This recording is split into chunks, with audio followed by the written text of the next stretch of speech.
Even as YouTuber Paras Singh is facing the heat for his racist and derogatory comments towards the people of Arunachal Pradesh, more YouTubers are being flagged off online and reported for similar racist slurs against the people of Northeast. And there is one thing common amongst all these hate mongers. They are YouTubers who run very successful gaming channels, and they are all gunning for the popular game PUBG's relaunch in India that was actually one of the 118 Chinese apps that were banned last September by India after the Galwan Valley clash in Ladakh that left 20 Indian soldiers dead. These YouTubers are angry at anyone who is calling for a ban on the PUBG relaunch. Battleground mobile India है तो दिक्कत ही क्या है उनका जो लोग बोल रहे हैं कि पबजी मोबाइल ठीक है एक बहुत गंदा ट्रोल करता हूं जो लोग बोल रहे हैं कि पबजी मोबाइल जो अभी बैटलग्राउंड मोबाइल इंडिया आ रहा है वो चाइना का है यार तुम अपना नाम तो देखो तुम्हारा नाम तो चाइना का है जिस भी बंदे ने ट्वीट डाला उसका नाम देखो एक बार जाके क्या नाम है उसका क्या बोल रहा हूं मिट्टी एरिया सब minister saying BGMI should not be launch is it coming और नॉट भाई वो यार जो मिनिस्टर ने बोला यार क्या किस मिनिस्टर की बातों में आ रहे हो तुम देखो ना यहाँ से पहुंच सकते हैं उनका खुद का था पता नहीं है भाई छोड़ो ना उनको तुम वो खुद चाइनीज लग रहा है मुझे शक्ल से On Saturday, when former Union Minister and current Arunachal Pradesh MLA Ninong Ering wrote to Prime Minister Narendra Modi requesting a complete ban on the yet-to-be-launched Battlegrounds Mobile India, many of these YouTubers started revolting by mocking him and the people of Northeast, calling them Chinese, when in fact, these are the very people who are actually opposing a game they say could pose a potential threat to the security of India and privacy of our citizens and a way to circumvent and disregard our laws. And Congress MLA Ninong Ering isn't the only one calling for a ban on PUBG's relaunch. Some other leaders have also joined in the chorus, and for good reason. According to Ering's letter to PM Modi, the threat from this game is serious and runs deep, much beyond the understanding of gaming geeks who sit in the comforts of their homes and hurl racist slurs at anyone who is putting out a reasonable argument against the relaunch of PUBG. Now consider this. In his letter to the Prime Minister, Ering has said that Krafton India has hired workers from Tencent, a Chinese conglomerate that was an investor of PUBG Mobile India. He also called out Krafton's $22.4 million investment in Indian firm Nordwind, stating that this matter is a national security concern. Soon after this, Congress MP Abhishek Manu Singhvi also called for a ban on Battlegrounds Mobile India, according to the media reports. He stated that the game's release would allow Tencent's re-entry into the Indian market. And if you thought that India was the only country that banned PUBG last year, then you are wrong. India is just one of the many countries that have banned the game. The other countries where the game is banned include China, Pakistan, Afghanistan, Korea, Jordan, Nepal, Israel, and Iraq. Yes, one of the most surprising names on this list is that of China, because Tencent Games, which is the official distributor for PUBG Mobile, is a Chinese entity.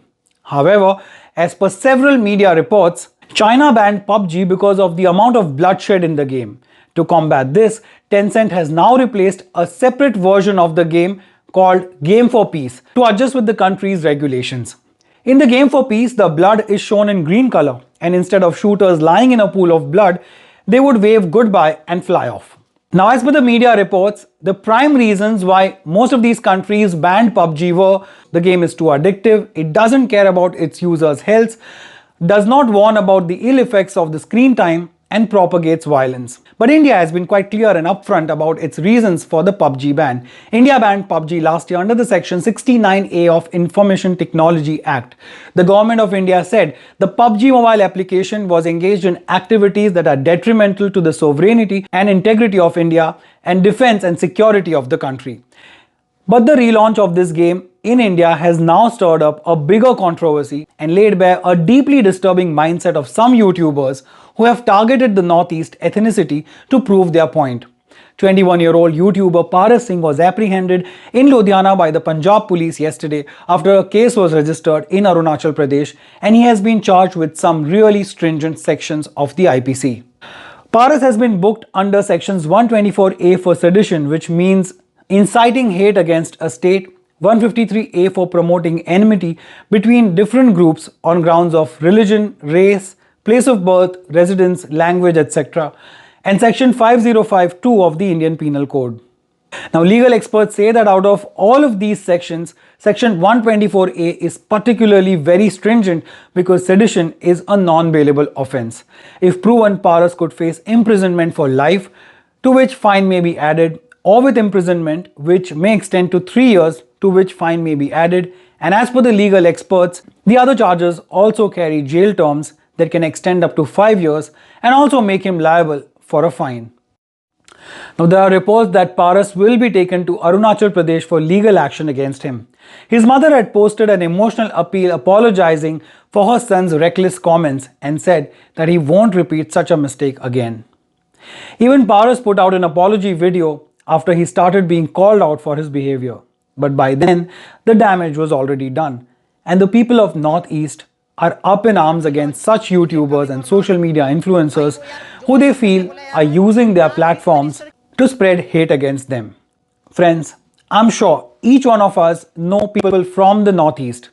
In my long list of friends, I too have friends and ex-colleagues from Northeast who are now great friends of mine. I have been to many northeastern cities and hill stations and Sikkim's capital Gangtok, Pelling, and I've been to Shillong in Meghalaya, where I absolutely fell in love with Cherrapunji, where I experienced the heaviest rains of my life because it is indeed the wettest place on earth.